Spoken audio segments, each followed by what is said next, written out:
বাতিল হলো ত্রিপুরা বিধানসভার গ্রুপ সি গ্রুপ ডি নিয়োগ প্রক্রিয়া। 37টি পদে নিয়োগের জন্য বিজ্ঞপ্তি জারি হয়েছিল 2022 সালে। সেই বিজ্ঞপ্তি বাতিল করলো ত্রিপুরা বিধানসভা কর্তৃপক্ষ। বিধানসভার তরফে এই তথ্য জানানো হয়েছে। আগের রাতেই সেখানে নোটিফিকেশন প্রকাশ করেছে ত্রিপুরা বিধানসভা কর্তৃপক্ষ। ত্রিপুরা বিধানসভার সচিব স্বাক্ষরিত নোটিফিকেশন জারি হতেই চাকরির আবেদনকারীদের মধ্যে কিন্তু চরম হতাশা দেখা দিয়েছে। ত্রিপুরা বিধানসভায় গ্রুপ সি গ্রুপ ডি নিয়োগ করার নোটিফিকেশন জারি হয়েছিল 2022 সালের 2 ডিসেম্বর। তারপর চাকরি প্রত্যাশীরা আবেদন করেছেন এবং তার জন্য তারা 150 থেকে 200 টাকা খরচ করেছেন।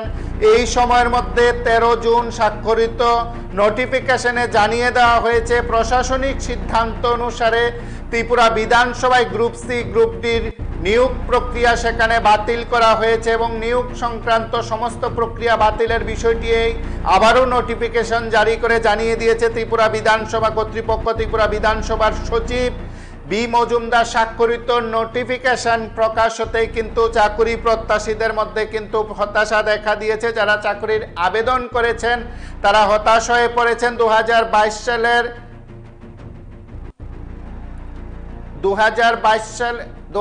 সালের ডিসেম্বর মাসের এই নোটিফিকেশন ঘিরে কিন্তু হঠাৎ করে সেই নোটিফিকেশন বাতিল নিয়ে কিন্তু বেকারদের মধ্যে সেখানে প্রশ্ন উঠেছে। প্রশাসনিক কারণে নিয়োগ প্রক্রিয়া বাতিলের সিদ্ধান্তের পেছনে কী সে কারণ রয়েছে তা নিয়ে কিন্তু বেকাররা খুদ প্রশ্ন তুলেছেন। কোন কারণে সেখানে প্রশাসনিক সিদ্ধান্ত কেনই বা নেওয়া হয়েছে, কোন রহস্যজনক কারণে ত্রিপুরা বিধানসভায় গ্রুপ সি গ্রুপ ডির চাকুরি প্রক্রিয়া বাতিল করা হলো তা নিয়ে কিন্তু বেকারদের মধ্যে প্রশ্ন উঠতে শুরু করেছে। 2022 সালের 2 ডিসেম্বর স্বাক্ষরিত নোটিফিকেশনে 11টি ক্যাটাগরিতে 37টি পদে গ্রুপ সি গ্রুপ ডির নিয়োগ প্রক্রিয়ার বিজ্ঞপ্তি জারি হয়েছিল। তারপর কিন্তু সেই নিয়োগ প্রক্রিয়া পরবর্তী সময়ে কিন্তু নিয়োগ সংক্রান্ত বিষয় নিয়ে বেকাররা সংশ্লিষ্টদের সঙ্গে বারবার কথা বলার চেষ্টা করেছেন, কিন্তু 13 জুন গতকাল সেখানে গ্রুপ সি গ্রুপ ডি নিয়োগ প্রক্রিয়া প্রশাসনিক সিদ্ধান্তের কারণে সেখানে নিয়োগ প্রক্রিয়া বাতিল করার নোটিফিকেশন জারি হলো। ত্রিপুরা বিধানসভায় গ্রুপ সি গ্রুপ ডি নিয়োগ প্রক্রিয়া বাতিল হলো।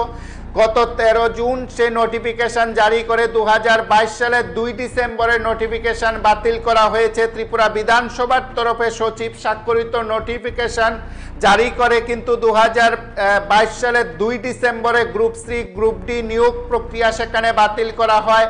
প্রশাসনিক সেখানে কারণ থাকার কথা উল্লেখ হলেও কোন রহস্যজনক কারণে সে গ্রুপ ডি গ্রুপ সি নিয়োগ প্রক্রিয়া বাতিল হলো তা নিয়ে কিন্তু চরম ধোঁয়াশার সৃষ্টি হয়েছে। বেকারদের মধ্যে কিন্তু চরম হতাশা দেখা দিয়েছে। যদিও বিধানসভার সচিব জানিয়েছেন যারা আবেদন করেছেন আবেদনের সঙ্গে যারা নির্ধারিত ফি দিয়েছেন সে টাকা ফেরত দেওয়ার কথাও কিন্তু বলা হয়েছে, কিন্তু ত্রিপুরা বিধানসভায় গ্রুপ সি গ্রুপ ডির 11টি ক্যাটাগরিতে 37টি পদে নিয়োগ প্রক্রিয়া বাতিল হলো। 13 জুন নোটিফিকেশন জারি করে সেই নিয়োগ প্রক্রিয়া বাতিল করার ঘোষণা দিয়েছে ত্রিপুরা বিধানসভার সচিব। ত্রিপুরা বিধানসভার সচিবের স্বাক্ষরিত নোটিফিকেশনে প্রশাসনিক সেখানে সিদ্ধান্তে এই নিয়োগ প্রক্রিয়া বাতিল করার কথা বলা হয়। নিয়োগ প্রক্রিয়া বাতিল করার এই ঘোষণায় কিন্তু বেকারদের মধ্যে কিন্তু চরম হতাশা দেখা দিয়েছে। স্বাভাবিকভাবে প্রশ্ন উঠছে নিয়োগ প্রক্রিয়া কোন রহস্যজনক কারণে বাতিল হলো। রাজ্যের বেকারদের কাছে কিন্তু সেই বিষয়গুলো তুলে ধরার জোরালো দাবি উঠেছে।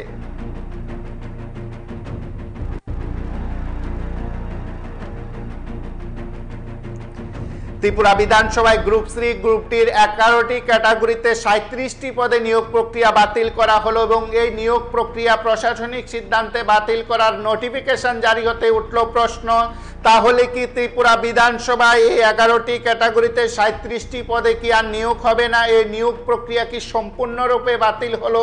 কোন রহস্যজনক কারণে ত্রিপুরা বিধানসভায় গ্রুপ সি গ্রুপ ডির 37টি পদে নিয়োগ প্রক্রিয়া বাতিল হয়েছে?